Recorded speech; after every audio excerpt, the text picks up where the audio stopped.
it's Raquel. Welcome back to Recovery to Wellness. This is where survivors radiate badassery. It is currently November 30th, 2024. We're in the car at the library. We're doing a video book review. Which number? Good question.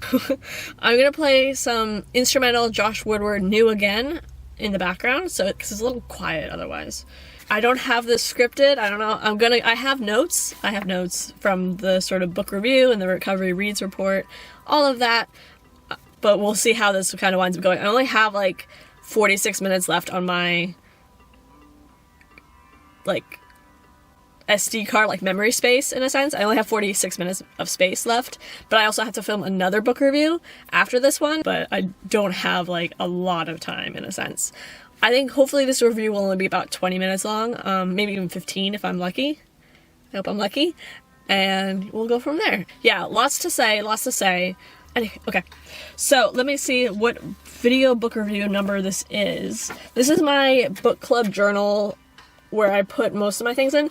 I am deciding, for some books at least, I'm gonna really try to just stick with this as much of the review in here as I can. Which will be an interesting challenge. And maybe when I actually start learning how to do better video book reviews, I'll learn how to kind of streamline the process in a sense, which is a phrase I learned from another book that I will be reviewing in a little bit. We are reviewing Joy in Every Moment. See, I should have Googled how to pronounce the author's name, but I didn't do that. Joy in Every Moment. It's Moment, okay. Joy in Every Moment by Tazivia Gover, and it's 2015. I borrowed this from the library. 2015, it's nonfiction self-help. And I read this from some of my notes, at least here.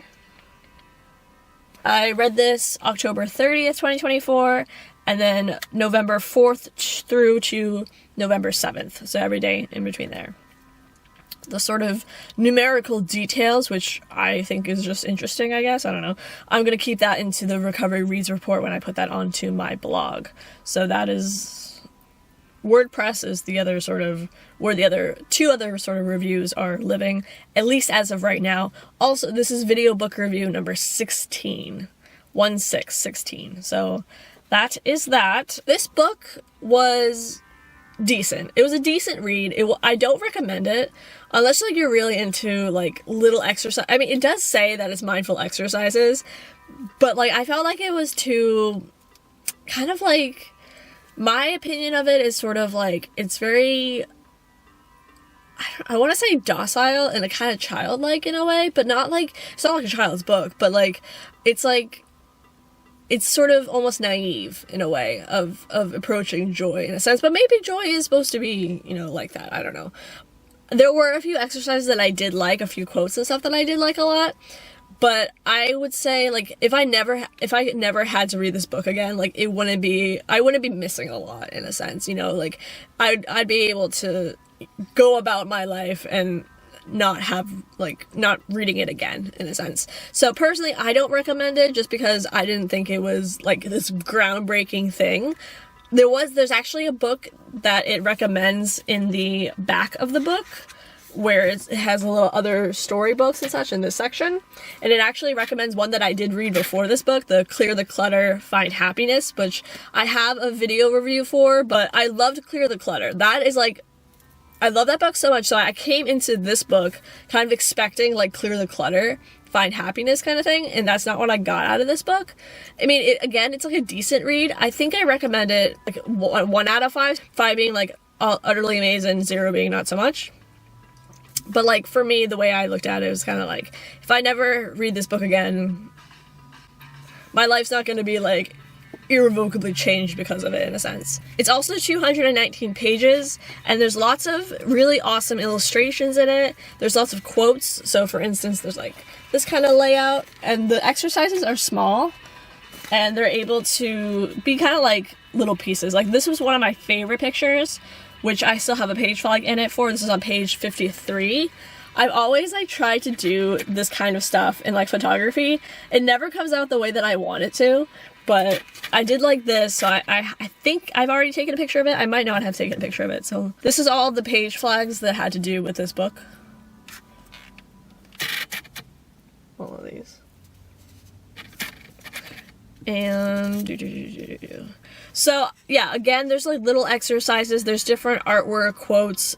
I did like that it mentioned loving kindness again, because that sort of phenomenon has been mentioned in a couple other reads that I've read, which is, so it's interesting in that sense. So yeah, it's a nonfiction book, and it's very much like little exercises of mindfulness. There were some that I really liked that I will mention here, and other ones like, but it wasn't like super like amazing, groundbreaking. Like I have some other mindfulness based books that have a similar kind of style. I've never actually read them, but so going based on like what it kind of looks like, I never actually read the experience of it, but it has like art and quotes and like mindfulness stuff. And like I think those books, I'm hoping, I don't know, I've had them for years, I never actually read them, but I think that would be more up my alley, and that's kind of what the expectation I had going into this book. But then this book didn't really, it kind of fell flat. It didn't really like meet all of my expectations. I had a high bar for it, especially after having read Clear the Clutter, Find Happiness. And so it just didn't quite make it there. I did like some of the little exercises though, like there's one I just saw, the Sigh into Sadness, that's a pretty good one, on page 31. Let's see. I love some of the quotes in a sense. The best way out is always through, from Robert Frost. The best way to make your dreams come true is to wake up, from a Zen saying. I have some Creative Cove stuff that I'll put into the Recovery Reads report. Also some references that I want to check out and everything as well. Okay, Cove. Oh, I liked this one. This is a really good quote. Creative Cove stuff is like kind of like art ideas or groups that I want to make things out of, or exercises that I want to try, and like things like that. There's this one, actually, I was just thinking about this one. So one of the Creative Coves that I have is love where you live. Fall in love with your home again. Make a list of its best qualities as if you were composing a real estate ad. What are the most appealing traits about your neighborhood, about the size and layout of your home and yard? What little touches distinguish your home? So this is from Gover 2015, page 64. I really liked that. I definitely want to do that before I move out. Like what do I like about my parents' house and stuff, and like that kind of thing. And then also when I move out and then move into a new place, like what are my favorite things, and like what do I like about it? I think that's a really great like a little thing you can do, or a little thing I can do, but I think that's like really awesome. I love like home stuff, like interior design or like exterior design, and like home decorating, organizing is like really things that I enjoy a lot. And it's very like, it's just very kind of grounding, and just really like, I don't know, like the home idea is just so like wonderful and beautiful, I think. And I definitely feel like my home places are like working at Althea and like the library. That's where I feel like at home in a sense. One of the quotes: on an errand, you walk into the kitchen, look around and ask yourself, what did I come in here for? It's a common experience for people of all ages, and when we get older, it only seems to happen more often. We know we were on an errand, but we can't quite remember what it was we were looking for.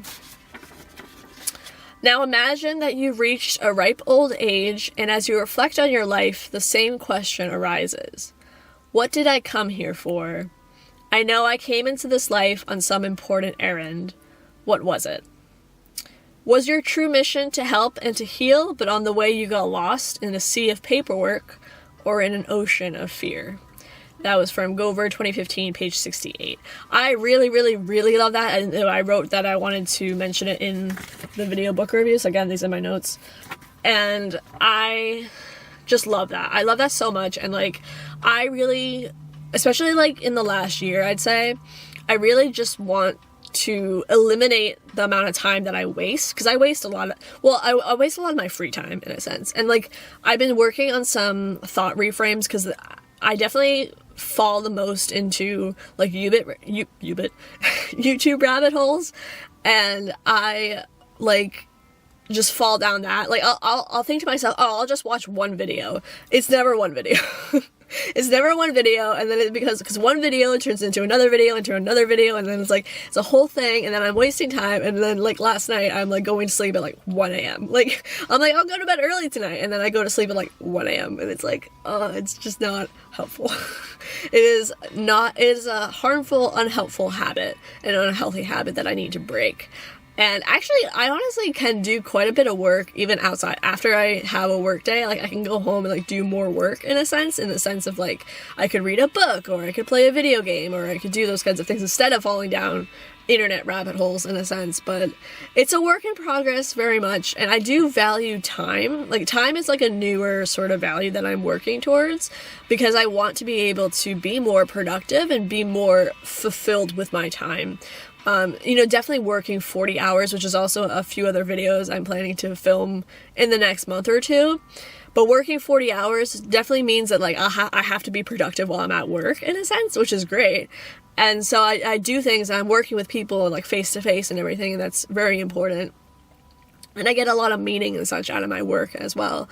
And so, like, when it comes to, like, getting off of work, sometimes I'll think to myself, like, oh, I just want to, like, watch a video and just, like, kind of turn off, in a sense, for a moment, right? And not have to be working and stuff. But also, I technically could even change it to, like, well, instead of watching, like, hate watching someone or falling down a deep, dark turn, in a sense, I could listen or watch videos that are more uplifting, or like TED Talks, or like educational kind of stuff, but I don't tend to do that.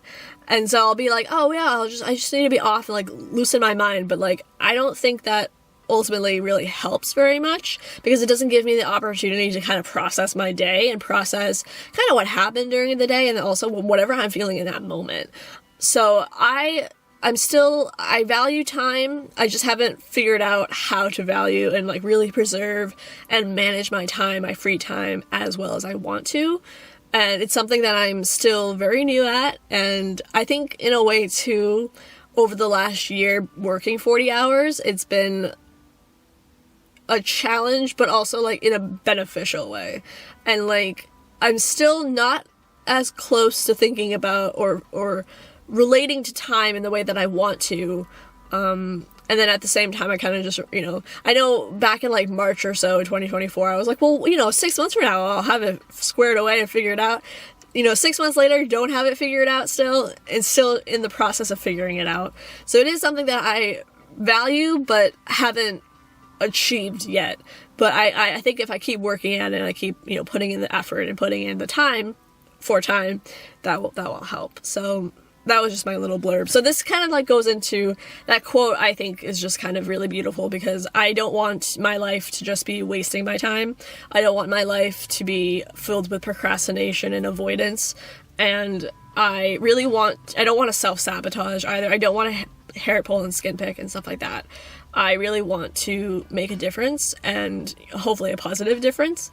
And really just be able to share my artwork and share my story and share my journey through life, and kind of find that meaning and purpose, and, giving back, in a sense. And maybe not always giving back with my name attached to it, in a sense, just kind of being able to just make things and connect with other people. That's a big thing that I want out of my life, at least. Which also goes into, like, how I want to give a TED Talk one day. I want to become a published author. That's my next career move. And just things like that. So it all ties together. Oh, I liked this one too, which is also relevant for me.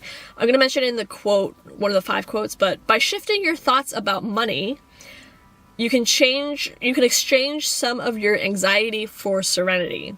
Observe the inner chatter that plays in your head as you pay bills, shop for clothes, or evaluate your budget. Notice the words you use when you talk to family or friends about whether you can afford to take a vacation, buy a new car, or donate to charity. You can shift how you think about and what you say about money. That was on Gover 2015, page 105.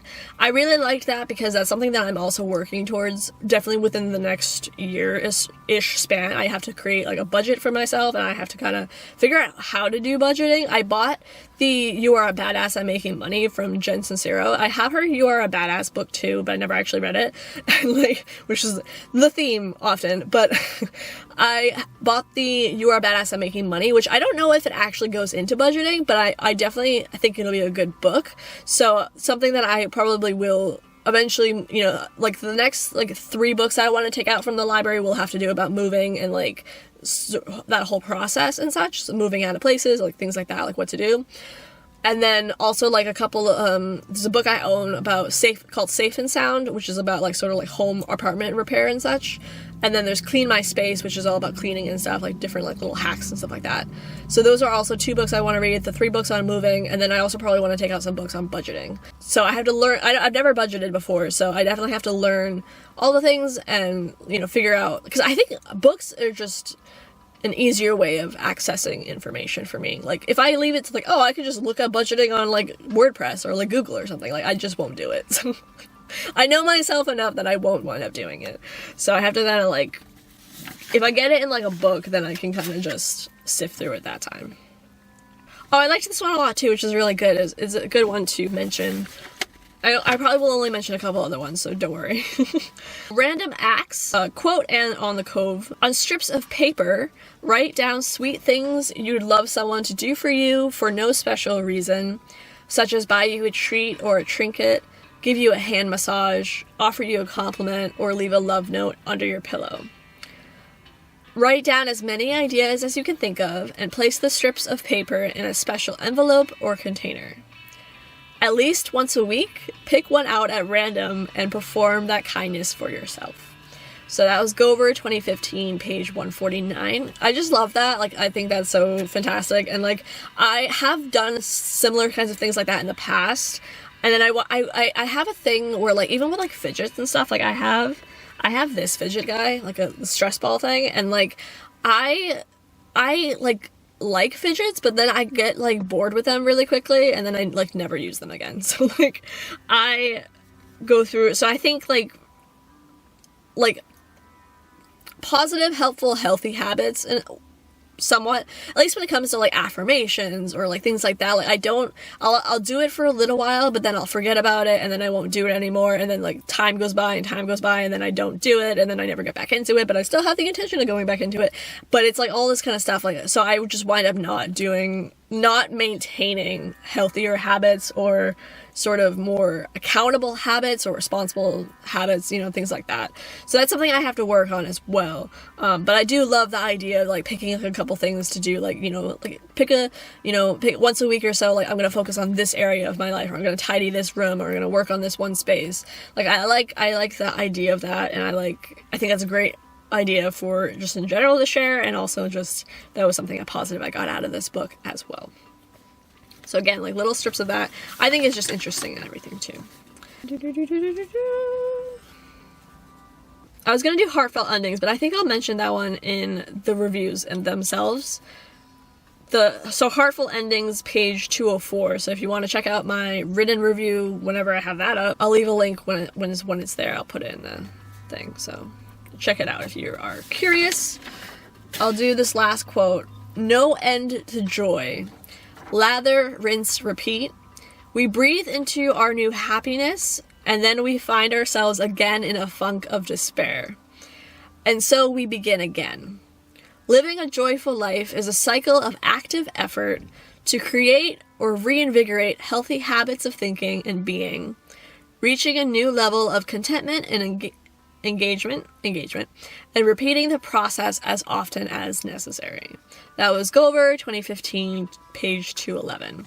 So again, I think what I was just kind of talking to you guys about is how, you know, there is a very cyclical nature to life and recovery and just existing in a sense, and also when it comes to finding joy or doing mindfulness or DBT skills or all these kinds of things, because, you know, it's kind of easy to stop doing them, especially if it's like, if it helped at one point and then it's like, oh, I'm good, I don't need to do it anymore, like that, it's very easy to fall into that kind of thing.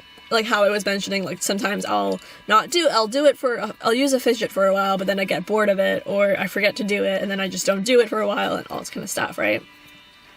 So I think it's easy to fall out of line in healthier habits, and, you know, reverting back to old behavior, because again, that's also that neuroplasticity, right? That, like, you know, I'm so used to doing it this way, and that it takes more effort to do it in this way, even if this way is better for me, right? If it's healthier for me, it's more helpful for me. And again, it's just the process of, you know, I read another book called The Here Now Habit, which I filmed and haven't edited and uploaded, but that one was all about mindfulness and such too. But mindfulness is really something you can do at any moment. Like, even if I procrastinated for like 8 hours of my day, I could still choose in the next hour or the next minute to be, you know, shift my gears and like come back to, okay, this is imperfect, this is not how I expected the day to go, but I'm gonna do what I can and make the rest of it beneficial. And so, like, that one, again, with like in line with the cyclical thing, is how you have at any moment, at any time, anywhere, you can decide, okay, I'm going to go back to my intention, right? I'm going to go back to what I want to focus on, and I'm going to work towards that. And like, recovery also is a journey, not a destination, and life is a journey, not a destination. And there's always going to be more to do in a sense. And while that can be really exhausting, that's also really invigorating and exciting. It just depends how you look at it. So it's just that shift of focus and that shift of attitude. And there's also that quote I mention a lot, but it is your reaction, which I also feel like it should be response, but it is your reaction to adversity, not the adversity itself, that determines how your life story will develop, from Dieter F. Uchtdorf. And that's a really, really, really great quote, I think, really great quote, I think, because, you know, it's just that little shift, right? Like, we can't control what happens to us. We can control how we respond to it, how we react to it. And, well, maybe not react, but how we sort of respond to it and such, you know, that difference between response and reaction. You know, I might react, you know, I might crinkle up when I get criticism or something, right? But I can choose to respond as, like, more level-headed, clear-headed, like, enjoying all perspectives in a sense. So, welcome to my TED Talk. But that is that review, and I'm going to end this video here. Let me know what you thought of this book from the review, I suppose. And if you're interested, you can probably go find it at your library, and you could read it yourself and, you know, see how it goes. And did you get something more out of it? Or is there any quotes that I read to you that were really impactful? Any sort of topics that I talked about in this video that were really impactful, or something that you could relate to? Let me know down in the comments of this video.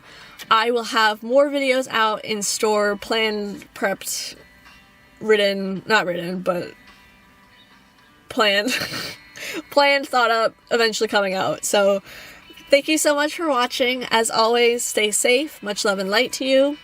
Genuinely, thank you so much for listening and being here. And I will see you in another video upload. And I hope you have a good day. And if you're reading anything currently, let me know in the comments as well. We can, I'm trying to do recovery read stuff soon. So book club stuff. Yeah. Anywho, alright, thank you. Bye. Guiding like a lighthouse to I will leave the light.